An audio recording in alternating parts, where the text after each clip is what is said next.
और कितना उन्होंने शोषण उनका हुआ है, कितना उन्होंने अत्याचार सहा है, कितनी दर्द भरी जिंदगी जी है उन्होंने।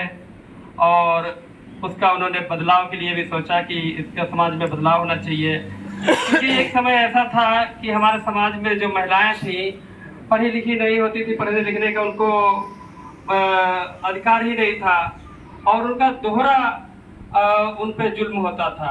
दोहरा जुल्म उन पे इस तरीके से होता था, एक तो घर पे होता था और दूसरा बाहर भी समाज में होता था। बाहर जब निकलते थे तो अन्य जाति के लोग भी उन पे बहुत ज्यादा प्रहार करते थे, घर में भी उनको बहुत ज्यादा उनको काफी कष्ट सहना पड़ता था।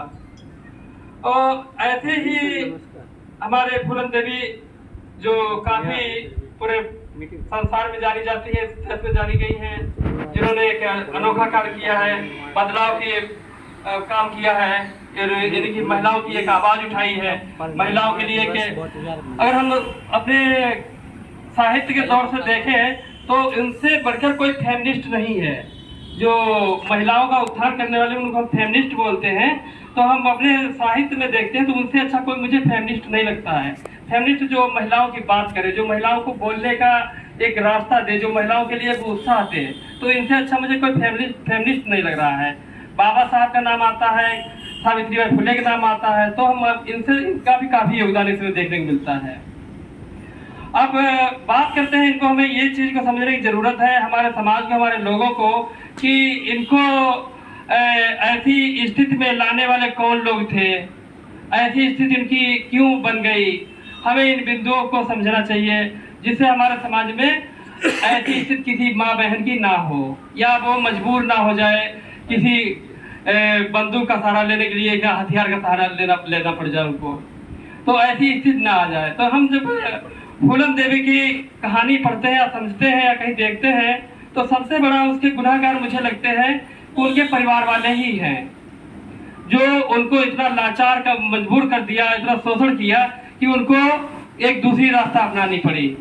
वो उनके चाचा हैं बिहारी लाल, और उनके जो चाचा के लड़के हैं मतई दीन, मैया दीन नाम है उनका, मैया दीन। तो जो मैया दीन होते हैं उनका चाचा का लड़का, और चाचा इतना शोषण करते हैं, इतना अत्याचार करते हैं, जो उनके घर पे और कोई आवाज नहीं उठाने वाला होता है, सिर्फ फूलन देवी पहली बार आवाज उठाती है। फूलन देवी जो होती है, 5 बहनें होती हैं, 1 भाई होते हैं, और उस समय फूलन देवी की एज मात्र 10 वर्ष की होती है। और बाबा साहब या बुद्ध को मानने वाला वही नहीं होता जो बुद्ध को पढ़े, या बाबा साहब मानने वाला वही नहीं जो पढ़ ले। हम देखते हैं कि वो इंसान बहुत अच्छा बौद्धिस्ट हो सकता है, बहुत अच्छा अंबेडकर साहब का अनुयायी हो सकता है, जिसके विचार बहुत साफ सुथरे हो, जिसके कार्य बहुत अच्छे हो, जो वास्तव में शोषण के विरुद्ध आवाज उठाता हो, जो वास्तव में न्याय के लिए बात करता हो, तो वो वास्तव में अच्छा अम्बेडकरवादी है।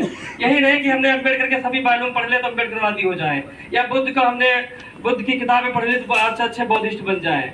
तो हमें ऐसा लगता है कि वास्तव में एक सच्चे बौद्धिस्ट या सच्चे अम्बेडकरवादी तो फूलन देवी भी कम नहीं है, क्योंकि बुद्ध ने भी कहा है, हिंसा के लिए बुद्ध ने मना किया था, युद्ध के लिए बुद्ध ने मना नहीं कभी किया है।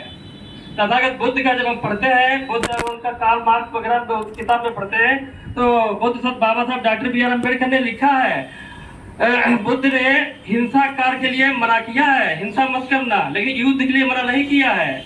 लेकिन युद्ध आपका लालच रहित होना चाहिए और किसी का नुकसान रहित होना चाहिए, ऐसा युद्ध होना चाहिए। अगर हमारा उसमें कोई लालच नहीं है, हम बिना लालच का हम कार्य कर रहे हैं, तो वो हमारा युद्ध नहीं है। तो बुद्ध ने कहा युद्ध के लिए मना नहीं किया है। और बाबा साहब ने पहले ही कहा है, बाबा साहब ने भी कहा अपना है कि जुल्म सहने वाले से जुल्म करने वाला ज्यादा गुनहगार होता है। जुल्म का सहने वाले से वो जुल्म सहने वाला ज्यादा गुनहगार होता है, जो जुल्म सहता है तो ज्यादा गुनहगार होता है। तो फूलन देवी ने कभी भी जुल्म सहने की कार्य नहीं किया है, तो मैं उनको अच्छा अम्बेडकरवादी कह सकते हैं, उनको अच्छा बौद्धिस्ट भी कह सकते हैं।